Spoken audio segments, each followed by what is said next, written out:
今日咧嚟睇下我哋呢啲烏龜咧同埋個殼咧究竟點樣玩噶喎。首先咧，我哋要合埋眼睛啦，叫你嘅隊員合埋眼睛。譬如我唔係我嗰個隊員啊，我叫隊員叫你，譬如你合埋眼睛啊，跟住咧會見到有好多唔同顏色嘅嘢噶喎。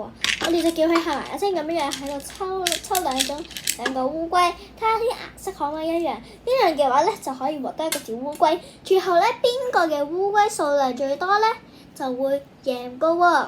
咁我哋建議你哋咧可以咧喺網上度買啦，或者你喺實體店度買都得嘅，因為咧呢啲咧係好好玩噶喎。你得閒嘅時候咧，可以叫醒你哋啲閨蜜啊，你哋嘅朋友同埋你哋啲 friend 咧都可以一齊玩噶喎。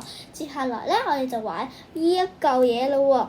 相信大家都知道呢嚿係咩嚟嘅，但係我唔知道係呢個咩嚟嘅啦。然之後咧，我哋就可以咧咁樣屈噶喎。